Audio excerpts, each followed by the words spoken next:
राम मनोहर लोहिया जी कहा करते थे कि जब तक राजनीति में पढ़े लिखे और अच्छे लोगों का पदार्पण नहीं होगा तब तक राजनीति अच्छी नहीं होगी। क्या डॉक्टर नवल किशोर किसी मरीज की सेवा इसलिए करता है कि वो साकी कम्युनिटी का है, कि क्या वो यादव कम्युनिटी का है, क्या वो मुस्लिम कम्युनिटी का है? जगता है और जगने के बाद गिरता है और गिरने के बाद सीधे जो गंगा माँ का जो पानी था उसमें हमेशा हमेशा के लिए समा जाता है। आपके कुछ एक पुराने रिश्तेदार अब जो सपा में हैं, उनका कुछ प्रेशर रहता है समाजवादी पार्टी पे, क्या रहेगा? चर्चाओं का बाजार गर्म है कि आपको फिर से टिकट से वंचित किया जा सकता है। नमस्कार साथियों, मैं प्रवीण कुमार, आप देख रहे हैं अखाड़ा न्यूज। आज हमारे साथ हैं अंतर्राष्ट्रीय कैंसर सर्जन व समाजवादी पार्टी के प्रदेश सचिव व लोकसभा फर्रुखाबाद के समाजवादी पार्टी की तरफ से लोकसभा प्रभारी साहब नवल किशोर जी। डॉक्टर साहब, आपका अखाड़ा न्यूज में बहुत बहुत स्वागत है। सबसे पहले अखाड़ा न्यूज और भाई प्रवीण जी को मैं बहुत बहुत धन्यवाद देता हूं, और अखाड़ा न्यूज के माध्यम से जितने भी ऑडियंस हैं और जो देखने वाले लोग हैं फर्रुखाबाद और फर्रुखाबाद के साथ में उत्तर प्रदेश और पूरे भारत देश में जितने भी व्यूअर हैं उन सबको मैं बहुत बहुत बधाई और धन्यवाद देता हूँ। डॉक्टर साहब, सबसे पहले प्रश्नों की शुरुआत हम करना चाहेंगे, आपसे ये जानकारी लेना चाहेंगे। वह आपके समर्थक हम लोगों से भी काफ़ी पूछते हैं कि डॉक्टर साहब का पेशा बहुत ही अच्छा है, वह आप जाने माने सर्जन हैं, जिसके सर्जन बहुत ही कम मिलते हैं पूरे उत्तर प्रदेश या भारत में, लेकिन फिर भी आपको राजनीति में आने की प्रेरणा कहाँ से मिली? राजनीति में आने की जो प्रेरणा है वो बाबा भीमराव अंबेडकर जी और आदरणीय डॉक्टर राम मनोहर लोहिया जी। बाबा साहब भीमराव अंबेडकर जी ने कहा था कि राजनीति सारे तालों की चाबी है, और डॉक्टर राम मनोहर लोहिया जी कहा करते थे कि जब तक राजनीति में पढ़े लिखे और अच्छे लोगों का पदार्पण नहीं होगा तब तक राजनीति अच्छी नहीं होगी। इसलिए आज पूरे भारत देश में आज जो लोग टेक्निकली एजुकेटेड हैं और जो अपने विशिष्ट पदों पर बैठे हुए हैं, और दूसरे लोग जो कि गैर पढ़े लिखे या दूसरे लोग हैं, उसका जीवन तो उदाहरण देख लीजिए आदरणीय अखिलेश जी को। आदरणीय अखिलेश जी ऑस्ट्रेलिया से एनवायरमेंटल साइंस में इंजीनियरिंग के स्टूडेंट रहे, तो आपने देखा होगा कितना बेहतरीन लखनऊ एक्सप्रेस वे बनाने का काम किया।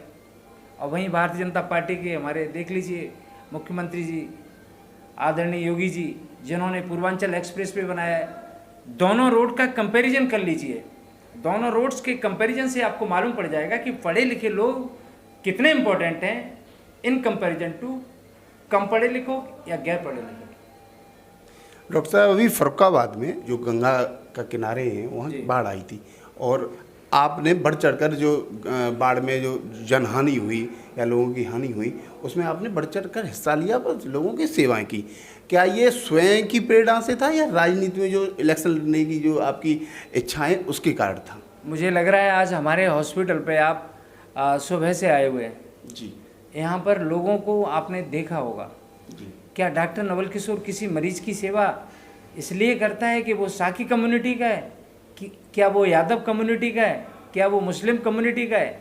यहाँ पर आने वाले सारे लोग अलग अलग जातियों के, अलग अलग धर्मों के, अलग अलग संप्रदाय के आते हैं, और वो ऐसे मरीज जिनके पास पैसा नहीं है, जो पैसे से लाचार हैं, उन सब की सेवा डॉक्टर नवल किशोर कर रहा है। और इसी भावना के तहत हमने कोई एक दिन नहीं किया, हमने कंपिल में जो बाढ़ थी ढाई घाट पे, मैंने वो दर्दनाक मंजर देखे, और एक मंजर तो मैंने ऐसा देखा, एक माँ, एक गांव में पूरे बाढ़ आ गई थी और माँ एक पन्नी के टेंट में अपना तंबू में अपने बच्चे को चारपाई पर लेटाई हुई थी। 1 साल का बच्चा था, और वो 1 साल का बच्चा, माँ किसी काम से बगल के तंबू में चली जाती है, बच्चा जगता है और जगने के बाद गिरता है और गिरने के बाद सीधे जो गंगा माँ का जो पानी था उसमें हमेशा हमेशा के लिए समा जाता है। ये दर्दनाक मंजर हमने देखे हैं। हालांकि वहाँ हमने तो बहुत थोड़ी सी सेवा की। जिसका बच्चा चला गया उसके मन का घाव हम कैसे भर सकते हैं? उसके दुख का भाव भर सकते हैं क्या? हाँ, लोगों की खाने की समस्याएं थी। उस समय हमारी टीम ने लगातार ढाई घाट और अन्य दूसरे स्थानों पर जहाँ बाढ़ से प्रभावित थे, अमृतपुर विधानसभा के बहुत सारे गांव जहाँ बाढ़ से प्रभावित थे, उन सारे गांव में हमने ट्रैक्टरों से जाके भोजन देने का काम किया। ये तो हमारी मानव सेवा बनती है, ये अंतर आत्मा की आवाज़ थी, ठीक है। और अभी कुछ दिनों में आपके अखाड़ा न्यूज़ के माध्यम से मैं बता देना चाह रहा हूँ, उन गाँवों में तमाम पानी भरा था। मैंने देखा था कि ऊपर से धूप पड़ रही थी, इतना इतना पानी भरा हुआ था। अब उन गाँवों में बीमारियाँ शुरू हो रही हैं। यहाँ पर बहुत सारे लोग मरीज आ रहे हैं हमारे कायमगंज के हॉस्पिटल में, लेकिन मैं अपनी मोबाइल क्लिनिक के माध्यम से, जिस मोबाइल क्लिनिक का नाम है श्रद्धेय नेताजी स्वास्थ्य रथ, बहुत जल्द आप लोगों के बीच में फर्रुखाबाद में होगा, और उस रथ के माध्यम से मैं अपनी पूरी टीम के द्वारा लोगों की जांचें भी करूंगा और उनका इलाज उनके घर पर करने का काम करूंगा, और वो भी सारा का सारा निःशुल्क करने का काम करूंगा। तो ये मेरी अंतरात्मा की आवाज़ है, क्योंकि हमने भगवान बुद्ध को पढ़ा है और भगवान बुद्ध की सेवा उनके राजवेद जीवक ने की। जिस तरह जीवक ने, हमारे बौद्ध भिक्षुओं को भी देख सकते हैं आप, देखो बगल में बैठे हुए हैं, जिस तरह जीवक ने पूरे जीवन पर्यंत भगवान बुद्ध की सेवा की, डॉक्टर नवल किशोर चिकित्सा के माध्यम से पूरे समाज के जो भी जरूरतमंद लोग हैं उनकी जीवन पर्यंत सेवा करने का काम करेगा। डॉक्टर साहब, अभी आपकी पार्टी व अन्य विपक्षी दलों ने एक गठबंधन बनाया है जिसका नाम रखा है इंडिया जी। इसी के बाद भारतीय जनता पार्टी व सत्ताधारी दल के लोग भारत को इंडिया कहने से मना कर रहे हैं। वह अभी जो एक सम्मेलन हुआ था G20 सम्मेलन, उसमें इंडिया नाम की जगह भारत रखा था, वह उसमें ये तर्क दे रहे हैं कि इंडिया ये अंग्रेजों का नाम है, और इसी तरह वो गठबंधन को भी सिरे से नकार रहे हैं। आप क्या मानते हैं इसमें? आप कैसे ख़त्म करोगे इंडिया? ये भारतीय जनता पार्टी के लोग तो भारत के बाबा साहब के संविधान में विश्वास ही नहीं रखते हैं। क्या आप Indian institute of management IIM को ख़त्म कर दोगे? क्या इंडियन इंस्टीट्यूट ऑफ टेक्नोलॉजी को ख़त्म कर दोगे? क्या अभी आपने जो लॉन्च किया था इसरो में सबसे पहले इंडियन आता है, Indian space research institute, Indian oil को ख़त्म कर दोगे? हर चीज़ को कैसे ख़त्म कर दोगे? अगर सब कुछ ख़त्म कर दोगे तो फिर इंडिया ही कहाँ बचेगा। और वैसे भी इनकी बहुत सारी पॉलिसियाँ हैं, आप देख रहे होगे। आज पूरे भारत देश में जो लोग बाबा भीमराव अम्बेडकर के संविधान में आस्था रखते हैं, जो इस देश के लोकतंत्र में आस्था रखते हैं, जो इस देश की जमहूरियत को बचाना चाहते हैं, वो सारे लोग एक पटल पर आ गए। और आपने अभी 3 चुनाव देख लीजिए। उत्तर प्रदेश में आदरणीय डिम्पल यादव जी का चुनाव हुआ, उस चुनाव में सारे लोगों ने, सारी कास्ट के, सारे धर्म के, सारे जाति के लोगों ने समाजवादी पार्टी को वोट देने का काम किया। दूसरा अभी चुनाव हुआ था कर्नाटका में। कर्नाटका में आपने देखा था धर्म के नाम पर बजरंगबली जी को भी ये हायर कर रहे थे, लेकिन वहाँ के लोगों ने जिनकी मानसिकता धर्म के नाम पर, सांप्रदायिक धर्म के नाम पर दंगा कराने की थी, धर्म के नाम पर भाईचारा में आपसी दूर करने की थी, उनको ख़त्म करने का काम करते हुए कर्नाटका में भारतीय जनता पार्टी को हराने का काम किया। और G20 की बात कर रहे हो, G20 जब चल रहा था तभी हमारा घोषी चल रहा था, और घोषी चुनाव में हम लोग समाजवादी पार्टी बम्पर वोटों से जीती, और वहाँ क्या क्या नहीं प्रशासन और शासन ने किया, उसके बावजूद भी जनमत की जीत हुई और लोकतंत्र की जीत हुई।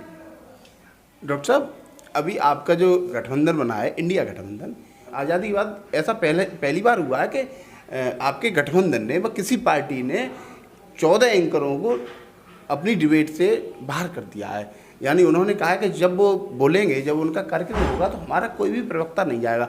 क्या ये तानाशाही की शुरुआत नहीं है? मीडिया का काम है सवाल पूछना, जो एंकर कह भी रहे हैं, तो क्या आप मानते हैं ये तानाशाही की शुरुआत है या एंकर पे पक्षपात का आरोप है? काश वो सारे जो इंडिया गठबंधन के लोगों ने 14 एंकरों पर जो बैन लगाया है, उनकी सोच भी अखाड़ा न्यूज़ के पत्रकार प्रवीण भाई जैसी रही होती तो ये नौबत नहीं आई होती। आज मैं तो धन्यवाद दूंगा आपको कि आज इस देश में जनतंत्र और लोकतंत्र को बचाने की आवाज़ को आप उठा रहे हैं, और वो ऐसे लोग हैं जो इस देश के लोकतंत्र और जनतंत्र और जमहूरियत को ख़त्म करना चाहते हैं, वो सुबह से शाम तक सिर्फ और सिर्फ भारतीय जनता पार्टी की विशेषताओं के बारे में बताते हैं।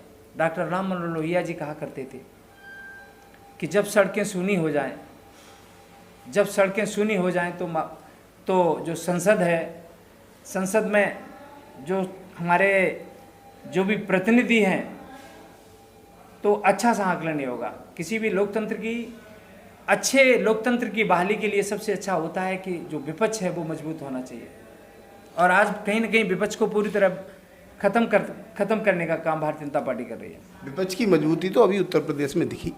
वहाँ उत्तर प्रदेश में एक घोषी उपचुनाव हुआ था विधानसभा का, जैसा कि डॉक्टर साहब ने जिक्र किया, उसमें समाजवादी पार्टी ने बम्पर जीत, लगभग 42,000 से समाजवादी पार्टी के प्रत्याशी जीते। लेकिन डॉक्टर साहब एक सवाल है, उत्तर प्रदेश में देश की सबसे ज़्यादा सीटें आती हैं 80 लोकसभा, और जो आपका इंडिया गठबंधन है उसकी सबसे बड़ी चिंता है उत्तर प्रदेश, क्योंकि 80 सीटों में सबसे ज़्यादा भाजपा यहाँ से जीतती है। पिछली बार भी बहन जी व अखिलेश जी का गठबंधन हुआ था, तब भी 62 सीटें भाजपा जीती थी, और उससे पहले 2014 में भाजपा का गठबंधन 73 सीटें जीता था। इंडिया वाले जो गठबंधन वाले हैं वो भी मानते हैं कि समाजवादी पार्टी अकेले लड़ने में भारतीय जनता पार्टी का मुकाबला करने में सक्षम नहीं है, और ये सक्षम नहीं है इसका प्रमाण भी आपको दिख रहा है, क्योंकि 17 में लगातार 17 में उनकी सरकार बनी, 22 में भारतीय जनता पार्टी की सरकार बनी। इसको लेकर, चूंकि आप प्रदेश सचिव भी हैं, इसको लेकर आपकी व आपकी पार्टी की क्या रणनीति है? देखिए, समाजवादी पार्टी आदरणीय नेताजी के सिद्धांतों पर चलने वाली पार्टी है। आदरणीय डॉक्टर राम मनोहर लोहिया जी के सिद्धांतों पर चलने वाली पार्टी है। बाबा साहब भीमराव अंबेडकर जी के सिद्धांतों पर चलने वाली पार्टी है। और समाजवाद का मतलब ही है, समाजवाद का मतलब ही है कि सारे वर्गों का, सारे धर्मों का, और अमीरी और गरीबी, इन दोनों के बीच की खाइयों को ख़त्म करने का काम ही समाजवादी पार्टी है। इससे पहले भी चूँकि परिवर्तन समय का नियम है, इसी उत्तर प्रदेश में आदरणीय पूर्व प्रधानमंत्री इंदिरा गांधी जी भी चुनाव हारी हैं, मेरी बात सुन, पहले चुनाव हारे हैं, और इसी उत्तर प्रदेश में आदरणीय नेताजी के ज़माने में 35 सांसद समाजवादी पार्टी के हुए हैं, और अभी इंडिया गठबंधन हो चुका है। आदरणीय राष्ट्रीय अध्यक्ष अखिलेश यादव जी के अनुपालन में आज समाजवादी पार्टी बहुत मजबूती से आगे बढ़ रही है, और सारे जितने पार्टियों के जो पार्टियों के राष्ट्रीय पदाधिकारी हैं उनके साथ संवैधानिक रूप से जो भी समझौता होगा उसको एक्सेप्ट करेंगे, और भारतीय जनता पार्टी को इस 2024 में हम लोग पछाड़ने का काम करेंगे। लेकिन डॉक्टर साहब, उत्तर प्रदेश में इंडिया गठबंधन के क्या मायने हैं? क्योंकि एक कांग्रेस ही ऐसा दल है जिसका उत्तर प्रदेश में थोड़ा बहुत महत्व है, अन्यथा जो इंडिया गठबंधन में जितने भी सारे दल हैं वो क्षेत्रीय दल हैं, अपने अपने क्षेत्र में उनकी पकड़ है। यहाँ तो मात्र समाजवादी पार्टी ही बचती है, और कांग्रेस भी इस विधानसभा में से अगर उसका आकलन किया जाए तो 2.25% वोट % रहा। तो अगर 2.25% उनका जोड़ लिया जाए और आपका जोड़ लिया जाए, तब भी आप भारतीय जनता पार्टी को हराने में सक्षम नहीं दिख रहे हैं अभी तक। लेकिन आगे क्या रणनीति है उस पर? देखिए, चुनाव आज का जातीय समीकरण और कोई अच्छा प्रत्याशी है उसके आधार पर तय होता है। अगर फर्रुखाबाद लोकसभा की बात करें तो फर्रुखाबाद लोकसभा में साकी कम्युनिटी है, यादव कम्युनिटी है, मुस्लिम कम्युनिटी है, इसके अलावा अदर्स हैं। अगर ये सारे लोग इंडिया गठबंधन के एक पैनल में आ जाएंगे तो मैं दावा कर सकता हूँ कि फर्रुखाबाद से समाजवादी पार्टी का झंडा फहराएगा। और जब फर्रुखाबाद से फहराएगा तो पश्चिमी उत्तर प्रदेश में चूँकि लोहिया जी की धरती है, यहाँ लोहिया जी 62 में चुनाव लड़े थे, तो पश्चिमी उत्तर प्रदेश में भी इसकी हनक जाएगी, और समाजवादी पार्टी और इंडिया के गठबंधन आगे रिकॉर्ड मतों से जीतने का काम करेगा। आप देखिए, कुछ समय बाद आपके आंखों के सामने ही परिणाम आने वाले हैं। डॉक्टर साहब, आपकी बातों पे यकीन तो होता है और फर्रुखाबाद में इसका असर भी दिखता है, लेकिन एक सवाल बार बार मन में आता है कि डॉक्टर साहब को 2017 में भी टिकट दिया गया था समाजवादी पार्टी से, विधुना से, शायद मैं गलत नहीं हूँ। नहीं, पहले उम्मीदवार बनाया गया था, संभावित उम्मीदवार थे, उसके बाद अंत में आके जैसे चुनाव नजदीक आया टिकट काट दिया गया। इस बार भी आपको लोकसभा प्रभारी बनाया गया 2 साल पहले से, और आप अपनी मजबूती से मेहनत भी कर रहे हैं। लोगों में सुगबुगाहट है, चर्चाओं का बाजार गर्म है कि आपको फिर से टिकट से वंचित किया जा सकता है? क्या आपको क्या लग रहा है? इस संबंध में आदरणीय राष्ट्रीय अध्यक्ष अखिलेश यादव जी को निर्णय लेना है। बस मैं यही कहना चाह रहा हूँ, हम लोग आदरणीय नेताजी माननीय मुलायम सिंह यादव जी, डॉक्टर राम मनोहर लोहिया जी, बाबा भीमराव अम्बेडकर के सिद्धांतों को, और इस वक्त देश में उनके सिद्धांतों की ज़रूरत है, उन्हीं के सिद्धांतों पर चलने का काम कर रहे हैं। अब आगे जो भी निर्णय होगा वो सारा निर्णय राष्ट्रीय अध्यक्ष अखिलेश यादव जी का हमको स्वीकार होगा। नहीं, समाजवादी पार्टी आपके साथ आपको पहले प्रभारी बनाती है, और चूँकि समाजवादी पार्टी भी जानती है और हम लोग भी सब जानते हैं कि आपका जो प्रभाव है एटा, फरक्वाद, मैनपुरी, बस अन्य जनपदों में युवाओं में काफ़ी है। आप युवाओं में बहुत लोकप्रिय हैं, अपने समाज में तो काफ़ी मजबूत पकड़ है ही। लेकिन फिर भी क्या ऊपर के नेताओं का प्रेशर रहता है, या परिवार के नेताओं का प्रेशर रहता है, या आपके कुछ एक पुराने रिश्तेदार अब जो सपा में हैं उनका कुछ प्रेशर रहता है समाजवादी पार्टी पर? क्या रहेगा? देखिए, पुराने रिश्तेदार और नए रिश्तेदार ये राजनीति है, और हर व्यक्ति का अपना एक बाबा भीमराव अम्बेडकर जी ने राइट्स दिया है। हर आदमी का अपने काम करने का तरीका और पार्टी के प्रति आस्था। मैं तो यही कहना चाहूँगा कि मेरी तो पहली समाजवादी पार्टी है और मेरी फाउंडर पार्टी समाजवादी पार्टी है, और आदरणीय नेताजी माननीय मुलायम सिंह यादव जी कहा करते थे कि अपने लोगों को आगे बढ़ाना है, तो हमें भरोसा है कि प्रतिनिधित्व मिलेगा तो उसको आगे बढ़ाने का काम करेंगे, नहीं तो जिस तरह से मूवमेंट चला रहे हैं आगे चलाने का काम करते रहेंगे। धन्यवाद डॉक्टर साहब। ये थे डॉक्टर नवल किशोर साग, जिन्होंने अपना बहुमूल्य समय दिया। आगे ही ऐसे अपडेट देखने के लिए आप देखते रहिए अखाड़ा न्यूज़। धन्यवाद।